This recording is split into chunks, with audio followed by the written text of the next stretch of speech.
All right, guys, today I'm going to take you through my food health journey because I think it really does apply to menstrual health and that journey as well.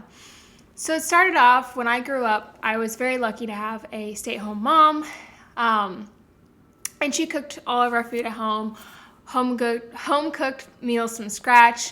And so I ate fairly healthy as a child, and I was homeschooled too, so I didn't really have much outside influence. I still had, the occasional Happy Meal. No, we didn't get Happy Meals. We got dollar menu items. But so I did eat the occasional junk food. But for the most part, I think I was fairly healthy. We didn't drink pop except for when we were sick, and we would sometimes get Sprite or 7-Up.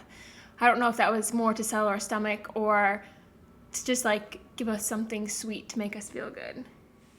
By the time I got to high school, I would say I kind of started eating more of a normal teenage diet. So I started eating more junk food, more like Ho-Ho's and Little Debbie's, sort of like little snack cakes, I guess, if you're not familiar with those, from the gas station convenience store, as well as pop.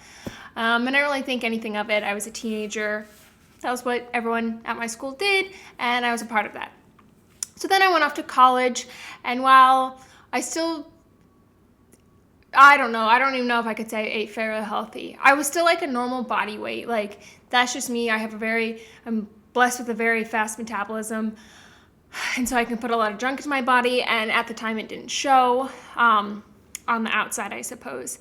So I would eat pizza and drink pop. I lived off of coffee and energy drinks to stay up late to finish homework. And I got into this routine of every now and then I would buy a giant 12, 24 pack. Maybe more like 12, probably a 12 pack of cupcakes. And I would eat those instead of meals. It was delicious, but it wasn't good for you. And you can ask my friends. They all saw me eat those cupcakes. So around the time senior year rolled around, I started kind of noticing, I think this is around the time where I started paying more attention to my body and how I was feeling. And this was the same time that I decided I wanted to go off of hormonal birth control, but I couldn't at the time. But it was just also the time where I was like, God, I always I don't feel good, and I never feel good, and I never feel good after I eat. I have a stomach ache after I eat. I have a stomach ache when I wake up, when I go to bed, and I was like, I've been treating this as this is normal because it's become my new norm, but it's not. I should feel good after I eat. I should feel good when I wake up. So take a couple layer. So I started looking into researching about diet and nutrition, and I got really into that, and I still am. And I decided, okay, just simply start paying attention to what you're eating, in the fact of notice what makes you feel worse than other foods. And the thing that came out that I noticed at that time that made me really sick was meat, especially red meat. So I was like, right, it's just meat, I can give it up. I gave it up really easily. And I noticed a big difference. I wasn't completely all the way there at this point, but just giving up meat was a really big step for me health-wise. So that was in October of 2012, and I felt great. And then I went to visit my boyfriend at the time, who lived in another country, and he was not supportive at all of me not eating meat. He thought it was ridiculous, and he wasn't going to go along with it. And so he kind of had the control of what we ate because I was visiting him. It was his house, his food, and so he would make meals, and I would have to eat them because that was the only choice I have. Looking back, it was really horrible.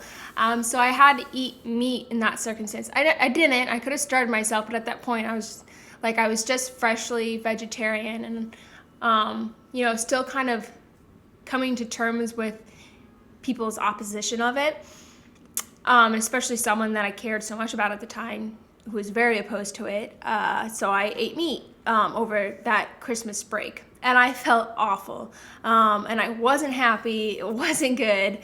We almost broke up at the time. We broke up later eventually that summer, but it wasn't good. And so the last meal I had there was prime rib or something, and it was very rare, and that plane ride home was the worst thing ever. Not the worst thing ever, but it was horrible. I just remember just feeling sick and nauseous, and oh my God, I'm gonna throw up. And I specifically remember getting back to LAX and calling my younger brother because I just gotten back in the country, could use my phone and all that jazz, you know how it goes. And I was talking to him and I was like, God, I feel awful, Clayton. Like, he made me eat meat. And I was just, I don't feel good. And then it got to the point where like, oh shit. I was like, Clayton, I gotta go to the bathroom. And he's just gabbing on la la la la la. And I was like, Clayton, I'm gonna shit my pants, I gotta go. And I like sprinted to the bathroom. It was one of those things. So that kind of reaffirmed my knowledge that meat had to go. And that was the last time. Yeah. So that would have been Christmas 2012 into 2013, December, January. So January 2013 was probably the last time I ate meat, and I've never looked back. I don't miss it at all. So around this time, like, I'd given up meat completely, and I felt better, but I didn't feel like I was at my prime. Like, I felt like I could get to another level. So I don't remember exactly what it was. I don't know if it was my research or just things I was watching, but this whole idea of vegan came out. And I said, right, I don't even like eggs or dairy. Like, I can give that up. So I gave up. I went completely vegan and gluten-free at the same time. And this was in April of 2013, right around graduation. And I felt fan-freaking-tastic. I had so much energy, and my body went through a detox. My skin broke out, and I could clear a room, if you know what I mean.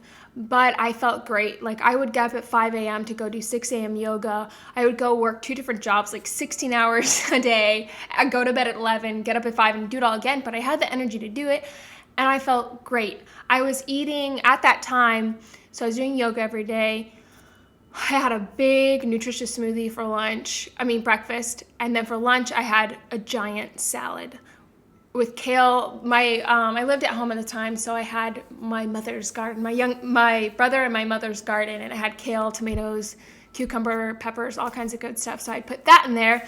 And the salads I ate, a lot of people think that like you starve yourself when you eat salads, but the salads I ate were like what you see on a dinner table for a family of 6. I would eat all that in a sitting, and it was delicious. And I love salads. And then for dinner, I would eat some sort of like cooked vegetable stir fry thing, and I felt great. So anyways, that brings us to the current day and the next kind of step in my journey. It's something that I wanted to do since I went vegan in 2013, and it is to make the transition to raw vegan. And I don't necessarily see this as I'm not looking at it as it's going to be my new norm. It's something I want to try out for the summer because I think this is the best time for me. And there's some things going on in my life where I think the benefits of going raw vegan, what I have researched and seen, is really what I want. So let's go into what I hope to gain out of going raw vegan.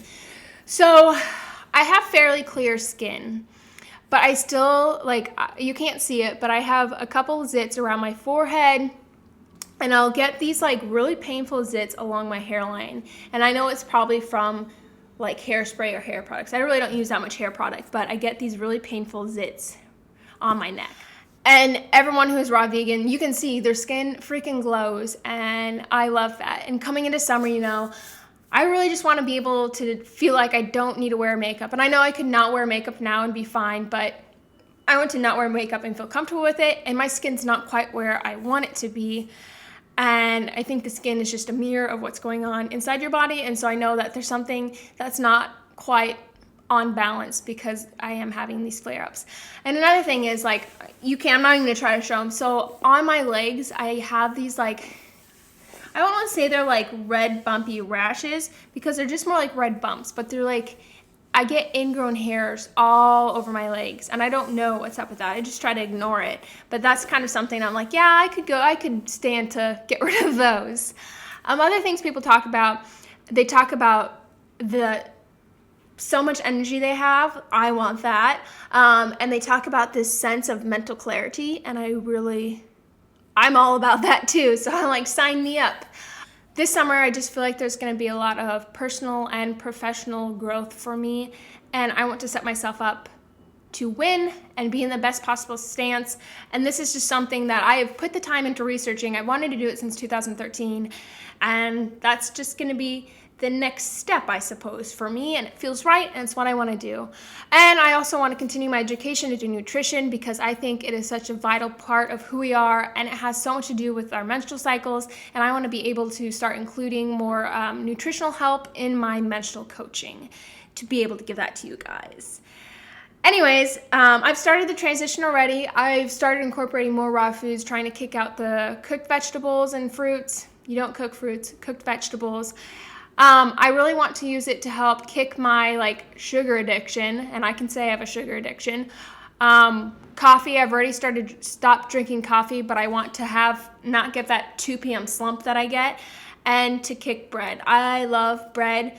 Yes, I eat bread now, but I don't want to. I know I feel so much better. I don't have celiac disease or an allergy to it. I just know personally I have so much energy, I feel so much lighter, and when I don't eat bread and gluten. So I want to use this as kind of like a kick in the butt to get going. And yeah, I've already started the transition, and I hope to fully transition. My goal is by the beginning of April, so that's coming up real soon, so I best be going. Thanks so much for watching, guys. Comment down below what you think. If you want to see more videos about kind of my transition through this summer, struggles, because I will be very honest with you about what I'm going through. Yeah, don't forget to subscribe, and until next time, I'll see you guys. Bye.